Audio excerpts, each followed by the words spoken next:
दिन बाद हमारे साथ मौजूद हैं आबिद भाई, जो कि मेरे हाथ अब नहीं आते। उसकी 2-3 रीजन है। कभी ये शादियों में मसरूफ रहते हैं, कभी अपना इन्होंने नया सेटअप बिजनेस का स्टार्ट किया, वहां मसरूफ रहते हैं। लेकिन आज टॉपिक ऐसा था कि आप लोगों ने भी कमेंट बॉक्स में बोला कि भाई इस टॉपिक के ऊपर आबिद भाई की ओपिनियन ले कि बीजेपी जो कि दिल्ली में 27 साल के बाद उन्होंने विन किया है, बड़ी अचीवमेंट है। लेकिन इसके ऊपर पाकिस्तान का मीडिया क्या अपनी ओपिनियन रखता है, इंडिया के लोग क्या ओपिनियन रखते हैं, और आबिद अली की इसके ऊपर क्या ओपिनियन है, ये सब चीजों के ऊपर बात करेंगे। अस्सलाम वालेकुम जी, वालेकुम अस्सलाम। कैसे हैं आप? ठीक है अल्हम्दुलिल्लाह। सबसे पहले तो ये बताएं क्या वजह है, नजर नहीं आते?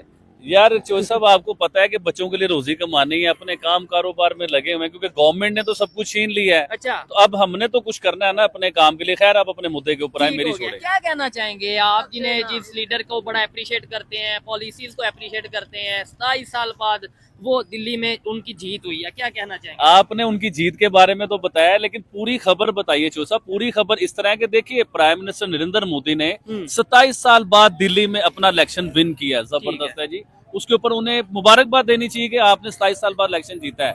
लेकिन पाकिस्तान का मीडिया क्या दिखा रहा है और क्या सुना रहा है, उस चीज को भी आप बताइए। पाकिस्तान का मीडिया बता रहा है जी कि प्राइम मिनिस्टर नरेंद्र मोदी ने अपने अंगेज जितने भी थे, ओपोजिशन जितनी भी पार्टी, सबको जेलों में बंद करके फिर उन्होंने इलेक्शन जीते। और हिंदुत्व को जो है ना बहुत ज्यादा प्रमोट कर रहे हैं, वो सारे हिंदुओं को मजबूत कर रहे हैं, इसलिए उन्होंने इलेक्शन जीत लिए। और बड़ी एग्जाम्पल हमारा मीडिया ये दे रहा है बांग्लादेश का, कि शेख हसीना वाजिद ने अपने सारे टेन्योर में क्या किया कि ओपोजिशन को जेलों में बंद किया, फिर वो इलेक्शन जीती और उन्होंने हुकूमत की। वही एग्जाम्पल देते हैं प्राइम मिनिस्टर नरेंद्र मोदी के ऊपर। मैं पाक मीडिया से ये पूछना चाहूंगा कि आपने अपने हमसाये के एग्जाम्पल तो दिए, लेकिन मैं आपको ये कहना चाहूंगा अपने मीडिया को कि 27 साल बाद प्राइम मिनिस्टर नरेंद्र मोदी ने दिल्ली के इलेक्शन जीते हैं। अगर तो उन्होंने सब टीमों को, सबको पकड़ के जेलों में बंद किया होता तो वो 27 साल ना लगते उन्हें इलेक्शन जीतने में, क्योंकि पिछले 11-12 सालों से उनकी गवर्नमेंट है। तो उन्होंने इलेक्शन जीतने थे, सबको बंद करके वो जीतते इलेक्शन अपने, वो क्यों हारते इलेक्शन? ऐसी बात नहीं है। और पाक मीडिया की बड़ी बात बताना चाहूंगा, देखिए ये हिंदुस्तान के एग्जाम्पल तो दे रहे हैं, बांग्लादेश के एग्जाम्पल तो दे रहे हैं, अपने पाकिस्तान के एग्जाम्पल क्यों नहीं देते हैं? जब पाकिस्तान में इलेक्शन हुए तो एक पार्टी, पाकिस्तान की बड़ी सॉलिड पार्टी भी जेल के बीच में बंद थी, उनके लीडर जेल में बंद थे, तो उनके बारे में क्यों नहीं बताया जाता? तो ये फजूल की खबरें हैं, फजूल की बातें हैं। सच को प्रमोट करना चाहिए, सच दुनिया में दिखाना चाहिए। अगर उन्होंने 27 साल बाद मेहनत करके इलेक्शन जीते तो उन्हें अप्रिशिएट करें यार, सच बताएं आप। ठीक है। दूसरे नंबर पे मेरा जो एक सवाल है, वो सवाल ये है कि लेट्स सपोज अगर 2 नंबरी के थ्रू या इस तरीके से अगर इलेक्शन जीते हैं, तो अपोजिशन जितनी भी पार्टीज है वो क्यों नहीं बोल रहे? यहाँ पे तो अभी रिजल्ट आते नहीं इलेक्शन के, तो जो भी हारता है वो पहले बोलने लग पड़ता है। आपने ये नोट की होगी कि हिंदुस्तान में जब भी इलेक्शन होते हैं, कभी धांधली का रोना नहीं रोया जाता। पाकिस्तान में जब भी इलेक्शन हुआ, आप हिस्ट्री निकाल के देखें, पिछला इलेक्शन देख लें, उससे पिछला इलेक्शन देख लें, अभी तक पाकिस्तान के लोग ये कहते हैं सिलेक्टेड गवर्नमेंट है, ये सिलेक्ट होके आए हैं, इलेक्शन जो है ये सारे धांधली के इलेक्शन है। और हिंदुस्तान में जब इलेक्शन होते हैं ना, तो उनकी ओपोजिशन उन्हें मुबारक देती है जीतने वाले को, जीते वो उस चीज को एक्सेप्ट करते हैं। और अब केजरीवाल की बात बड़ी की जाती है कि उसे जेलों में बंद करके फिर मोदी ने तो इलेक्शन जीता। तो केजरीवाल उधर एक भी बार गवर्नमेंट ना कर सकता अगर मोदी जेलों में बंद कर रहा होता। 2 दफा सीएम रह चुके हैं मेरे ख्याल से। अच्छा आबिद भाई, क्या कहना चाहेंगे? जैसे आपने बोला कि पाकिस्तान का, अस्सलाम वालेकुम, कैसे हैं भाईजान? ठीक ठाक है, खैरियत से? Thank you. मुझे ये बताएं, क्या कहना चाहेंगे ये जो भी सिचुएशन सारी चल रही है, जो यहाँ पे इलेक्शन हुए 1 साल पहले, साल हो गया इलेक्शन को हुए, आज 1 साल और 1 दिन हो गया, क्या समझते हैं कोई बेहतरी आई है? और इलेक्शन जो हुए थे फ्री एंड फेयर हुए थे? नहीं, जो हकीकत है मुझे इसका सही इल्म नहीं है। चले फिर कोई मसला नहीं। चले, आपने ये भी अच्छी बात है, बता देना कि यार मुझे आइडिया नहीं है। आबिद भाई, और भी बड़ी खबरें हैं कि पाकिस्तान के मीडिया पे जो चल रही हैं, कभी मदरसे की कोई खबर, कभी कहीं की खबर, हम उसके ऊपर क्यों नहीं उतना डिस्कशन करते जो हमें आपके ख्याल से करनी चाहिए? देखिए चो साहब, सबसे पहले तो मैं अपनी मीडिया को मैसेज देना चाहूंगा, जो खबर सही है उसे लेके चलें।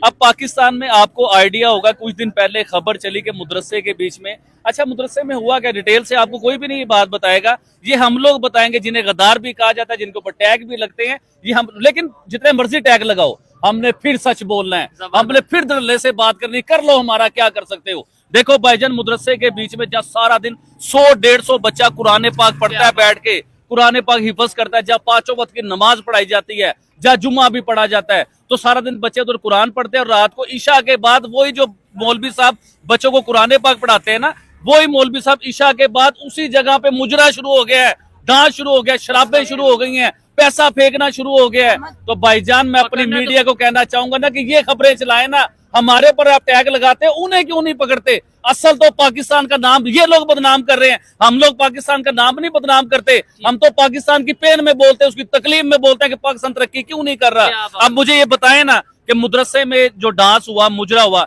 इसका पूरी दुनिया में मैसेज क्या गया? पूरी दुनिया में पाकिस्तान का और इस्लाम का इमेज खराब होता है इस चीज को लेके कि पाकिस्तान में 100-150 बच्चा जिस मदरसे में कुरान पाक पढ़ रहा है, उधर आप मुजरे करवा रहे हो, लड़कियों को डांस करवा रहे हो, और मौलवी साहब सर पे टोपी रख के पैसा फेंक रहे हैं, शराबें चल रही हैं उधर। ये चीजें नहीं होती, ये हमें गलत बातें बताई जाती हैं और हमें ही गद्दार और पता नहीं क्या क्या। अरे यार ये खबर तो छोड़ो, आज की मैं आपको एक नई खबर बताता हूँ, शायद सब आपने भी वो खबर नहीं सुनी होगी।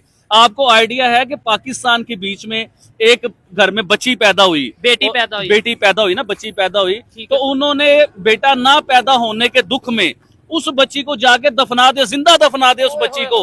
वो तो रेस्क्यू किया गया, अल्लाह भला करे, उस बच्ची को निकाला गया, वरना हमारे सामने तो केस आना भी नहीं था। हमें तो पता, इस तरह के पता नहीं कितने वाकयात होते होंगे, बच्चियों को दफन कर देते हैं, हमें पता ही नहीं है इन चीजों का। वो तो रेस्क्यू किया गया, तो हमें इस चीज की खबर आई। और ये भी खबर मैंने फेसबुक पे देखी है, फिर उसमें मैंने मेन चीज देखी, किसी मेजर ने जो है ना उस बच्ची को ड्रॉप किया, मतलब अपने सीने से लगाया। जी हाँ, अब वो उस बच्ची को पालेंगे, पोसेंगे, बड़ा करेंगे, उसकी जिंदगी का जो है ना। देखें बच्ची की जो बात है ना, मैं खुद बेटियों वाला हूँ चोई साहब, तो बच्ची की पेन मैं जान सकता हूँ। और वो फजूल बाप जो है जिसने बच्ची को फेंका है या दफनाया है, उसे पता ही नहीं है कि बच्ची क्या रहमत होती है। बच्ची को अपने सीने से लगाता तो सही, वो बेटे के चक्कर में बच्ची को दफनाया जाता है।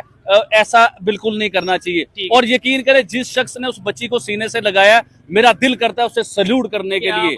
यकीन करें, मेरा दिल करता है कि ये बहुत बड़ा काम है यार। देखे, हम कोई नेगेटिव खबर आती है तो हम उसको इशू बनाते हैं, उसके ऊपर बात और बनाएंगे, हमेशा बनाएंगे, क्योंकि हमने सच बोलना है। लेकिन जहाँ पे उन्होंने सही काम किया, या किसी ने भी सही काम किया है, उसके ऊपर एप्रिशिएट करना चाहिए, उन्हें सल्यूट करना चाहिए और उन्हें कहना चाहिए कि ये काम बिल्कुल सही है, ये आप करें। और मीडिया इस चीज को हाईलाइट करे कि पता चले। देखे, आज से 1400 साल पहले ये खबरें सुनने को मिलती थी, ये बातें हमें पढ़ने को मिलती है कि बच्चियों को जिंदा दफन कर दिया जाता था। जी, वो दौर जालिमों के दौर थे। तो आज भी तो यही सारा कुछ हो रहा है, लेकिन बताने वाला कोई नहीं है। चोई साहब, ठीक हो गया। और ये खबर जब वाकई में जो आबिद भाई जैसी खबर बता रहे हैं, अगर ऐसा है तो मैं खुद उस इंसान को, वो मेजर हैं या जो भी कोई इंसान है, उसे सलूट पेश करता हूं। और मैं ये समझता हूं कि जहां पे भी कोई ऐसी पॉजिटिव चीज हो, वो भी हमें सामने लानी चाहिए, अप्रिशिएट करना चाहिए। आबिद भाई क्या कहना चाहेंगे? दूसरे टॉपिक जो मतलब हम इंटरनेशनल अफेयर्स की बात करने चले, डोमेस्टिक टॉपिक भी आपने जिक्र किया। एक साइड पे हम ये सुनते हैं जी, डोनाल्ड ट्रंप की जो ओथ टेकिंग सेरेमनी थी, उधर इंडिया के फॉरेन मिनिस्टर फ्रंट रो में बैठे हैं, इतना प्रोटोकॉल। कुछ ही दिनों बाद खबर आती है जी, इंडिया के 100 से ज्यादा जो लोग हैं, इंडियंस हैं, उन्हें अमेरिका ने हथकड़ियां लगा के इंडिया छोड़ के गए हैं। यानी क्या समझते हैं, इंडिया और अमेरिका के रिलेशन बेहतर हैं, खराब हैं? आपकी इसके ऊपर क्या ओपिनियन? देखिए, मेरी ऑडियंस जो मुझे सुनती है, जिन्होंने मेरी वीडियो देखे, मैंने हमेशा अमेरिका को दोगला कहा है। अच्छा। मैंने हमेशा अमेरिका को कहा कि ये कभी किसी का नहीं बन सकता, ये किसी का साथी नहीं है, ये किसी का दोस्त नहीं है अमेरिका। और इंडिया की अगर आप बात करते हो, इंडिया 118 जो उनके लोगों को हथकड़ियों से बांध के हिंदुस्तान भेजा गया, क्या इंडिया इस चीज से ब्लैकमेल हो जाएगा?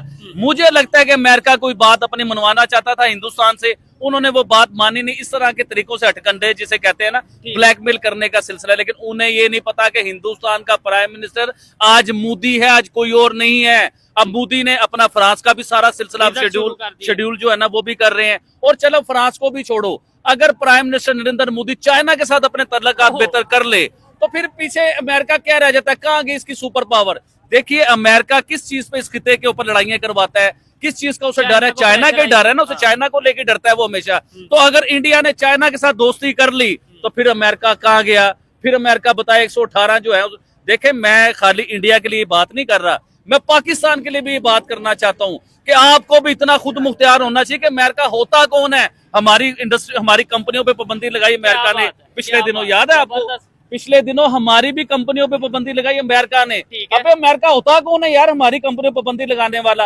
अमेरिका होता कौन है? 118 हिंदुस्तानियों को हथकड़ियां लगा के मुजरिमों की तरह हिंदुस्तान भेजने वाला। तो मुझे चाहिए, मुझे लगता है चौसा, मेरा दिल जो कहता है कि इस खिते में जिस तरह बांग्लादेश हो गया, पाकिस्तान हो गया, चाइना हो गया, हिंदुस्तान हो गया, ये सब मिल जाए तो ये खिता कहाँ पे तरक्की करेगा? कभी इस चीज को भी सोचिए कि हम लोग कहाँ जाएंगे। और अमेरिका, देखे, हम पहले बरतानिया के गुलाम थे, बरतानिया हमारे पर हुक्मरानी करता था। उसके बाद अमेरिका हमारे सर पे चढ़ के बैठ गया, चाहे वो हिंदुस्तान हो, चाहे पाकिस्तान हो, चाहे बांग्लादेश हो, हर जगह पे वो अपनी सियासत करता है, अपनी मर्जी के लोग लेके आता है सीटों के ऊपर, अपनी मर्जी के फैसले करवाता है। तो हमें चाहिए अमेरिका से बिल्कुल ना डरे, अपने खुद मुख्तियार होकर फैसले करे। और हिंदुस्तान फ्यूचर का सोचे।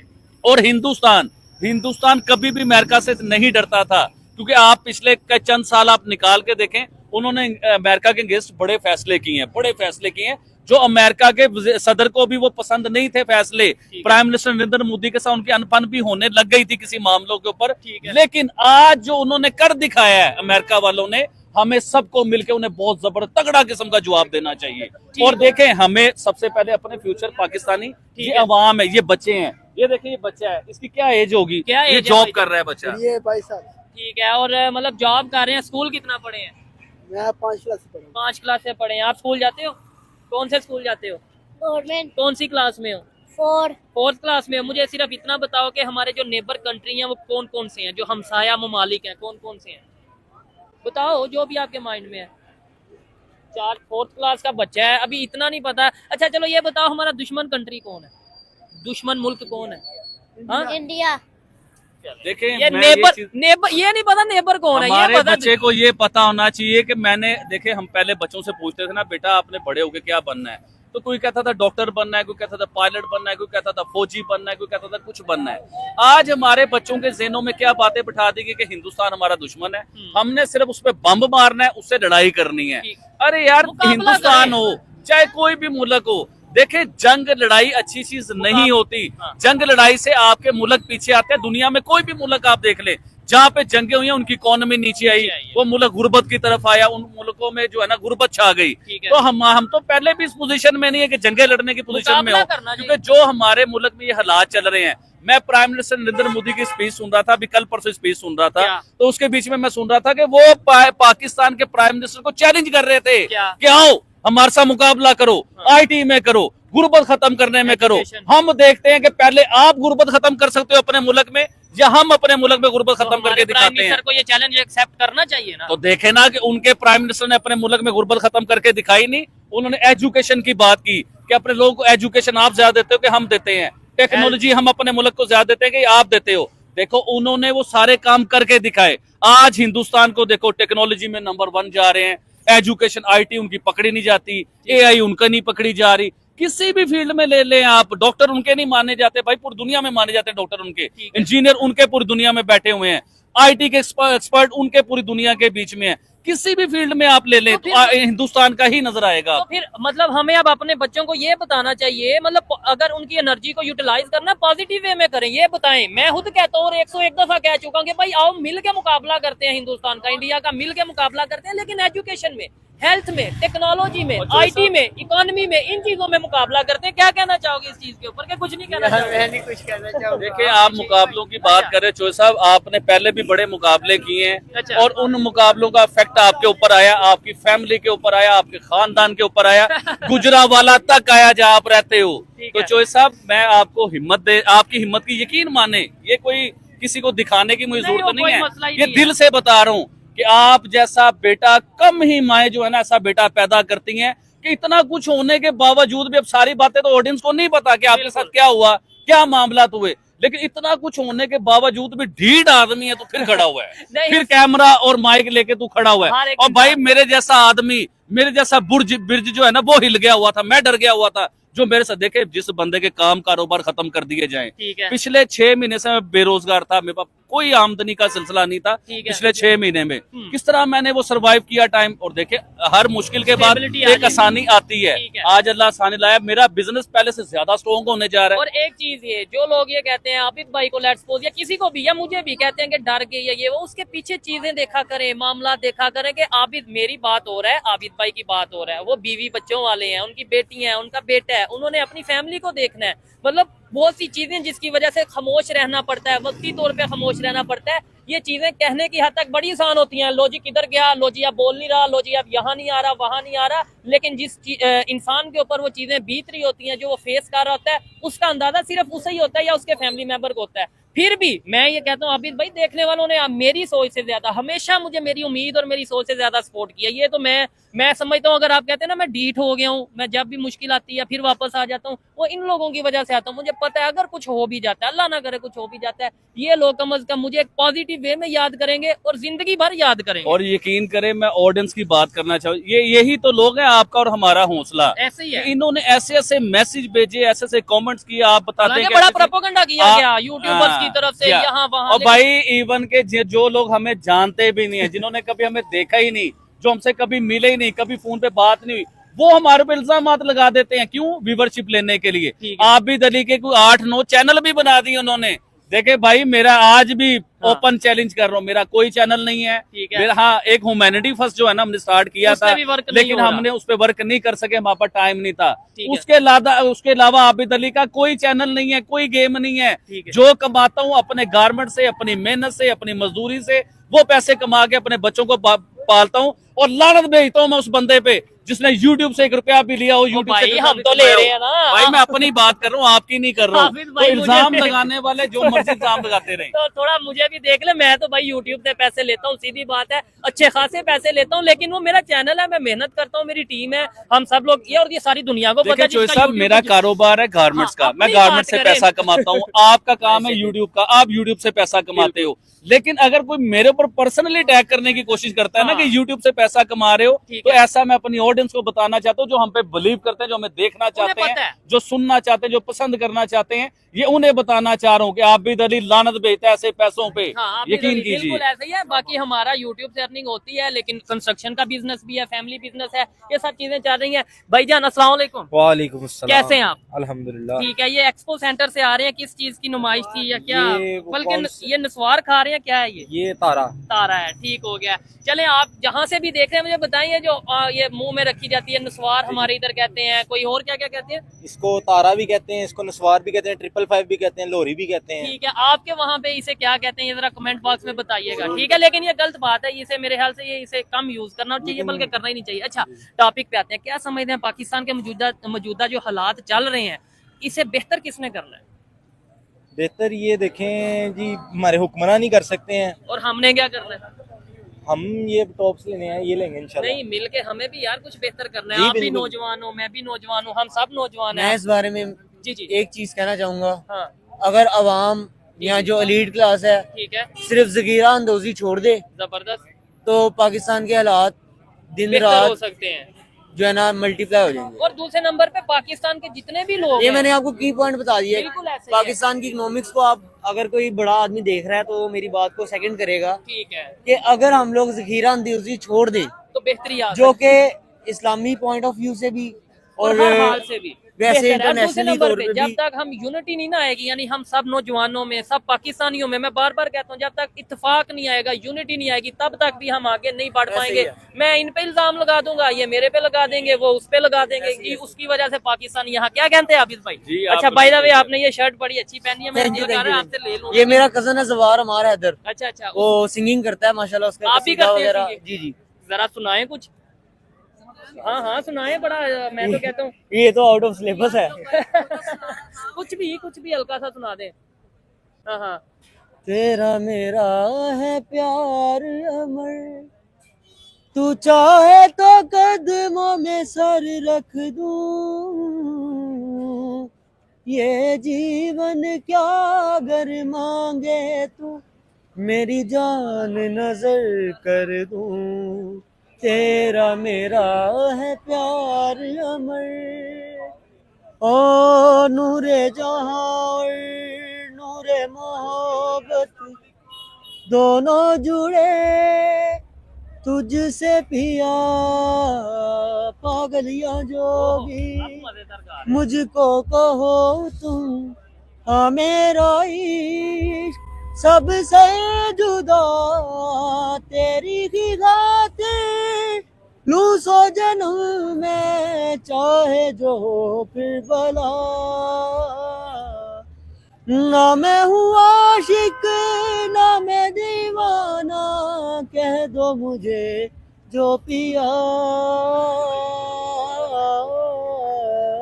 तेरा मेरा है प्यार अमर।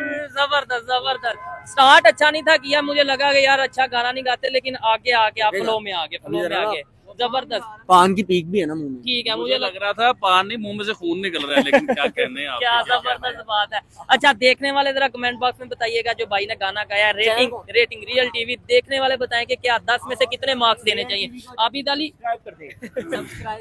वाइंड अप जरा करते हैं टॉपिक को, क्या कहना चाहेंगे मौजूदा। अच्छा, मैं प्राइम मिनिस्टर नरेंद्र मोदी की एक देखे, मैं हमेशा अच्छा, इसका मतलब है आज बड़े दिनों बाद प्रोग्राम कर रहे हैं, इनके दिमाग में वही प्राइम नहीं मिनिस्टर चोर साहब, अगर मैं वीडियो नहीं कर रहा हूँ तो इसका मतलब ये नहीं कि मैं वीडियो देखता नहीं हूँ या स्टडी नहीं करता या खबरें नहीं देखता सारा कुछ हूँ। जो अंदर से जुनून होता है ना चोर साहब, वो तो इंसान करता ही करता है, लेकिन समटाइम हालात और वक्त के हाथ से इंसान इतना को मजबूर हो जाता है कि इंसान खामोश होकर बैठ जाता है, क्योंकि आपके मुंह से जो बात निकलेगी वो फौरी पकड़ी जाएगी।